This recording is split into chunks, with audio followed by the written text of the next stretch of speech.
ನಂಜನಗೂಡು ತಾಲೂಕು ಕಚೇರಿಗೆ ರೈತರಿಂದ ಮುತ್ತಿಗೆಯನ್ನು ಹಾಕಲಾಗಿದೆ. ಬಡ ರೈತರಿಗೆ ಸಾಗುವಳಿ ಪತ್ರ ನೀಡ್ತಾ ಇಲ್ಲ ಅಂತ ಆಕ್ರೋಶ ವ್ಯಕ್ತವಾಗಿದೆ.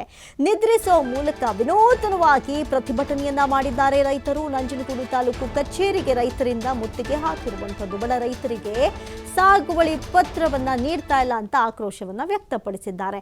ಇನ್ನು ಅಲ್ಲಿಯೇ ನಿದ್ರಿಸುವ ಮೂಲಕ ವಿನೂತನ ಪ್ರತಿಭಟನೆಗೆ ಅಲ್ಲಿನ ರೈತರು ಸಜ್ಜಾದರು. ರೈತ ಸಂಘ ಮತ್ತು ಹಸಿರು ಸೇನೆಯಿಂದ ಪ್ರತಿಭಟನೆಯನ್ನ ಮಾಡಲಾಯಿತು. ಆಡಳಿತ ವ್ಯವಸ್ಥೆ ಉಳುಮೆ ಮಾಡ್ತಾ ಇರುವ ರೈತರಿಗೆ ವಂಚನೆಯನ್ನ ಮಾಡ್ತಾ ಇದೆ. ಉಳುವವನೇ ಭೂಮಿಯ ಒಡೆಯ ಅಂತ ಸರ್ಕಾರ ಹೇಳಿತ್ತು, ಆದರೆ ಉಳ್ಳವರು ಭೂಮಿಯ ಒಡೆಯನಾಗಿದ್ದಾರೆ.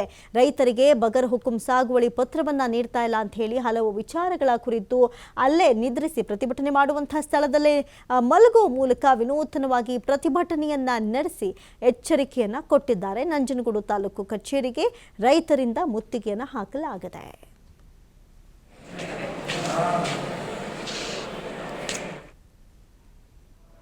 ರೈತ ವಿರೋಧಿಯಾಗಿ ನಡ್ಕೊತಾ ಇರೋಂಥದ್ದು ಸನ್ಮಾನ್ಯ ಸಿದ್ದರಾಮಯ್ಯನವರು ಏನು ಹೋರಾಟ ಮಾಡ್ತಾ ಇದ್ದಾರೆ, ಇಲ್ಲಿಂದ ಗೆದ್ದೋಗಿದ್ರೆ ಅಂತ ಜಿಲ್ಲೆಯಿಂದ ಇವತ್ತು ಇಂಥ ತಹಸೀಲ್ದಾರ್ ಇರೋಂಥದ್ದು.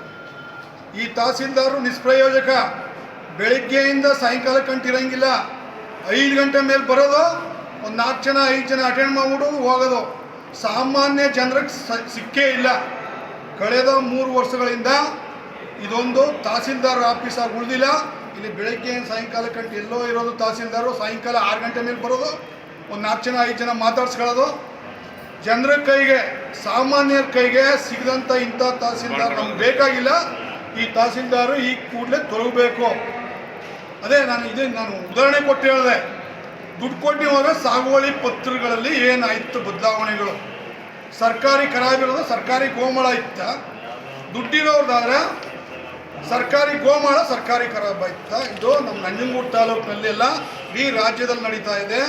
ಏನು ಬಡವರು ಉತ್ತಿ ಬಿತ್ತಿ ಬೆಳೆದಿರೋ ಅವ್ರಿಗೆ ಇಲ್ಲಿ ನಮಗೆ ಸಾಗುವಳಿ ಚೀಟಿ ಸಿಗ್ತಾ ಇಲ್ಲ. ಇಂಥ ಒಂದು VA ತಹಸೀಲ್ದಾರ RI ಇಂಥ ಅವಿವೇಕಿಗಳು, ಲಂಚಪಾಕರು, ರೈತರ ಹೊಟ್ಟೆ ಮೇಲೆ ಹೊಡೆಯುವಂಥ ಅಧಿಕಾರಿಗಳು ನಮ್ಗೆ ಬೇಕಾಗಿಲ್ಲ.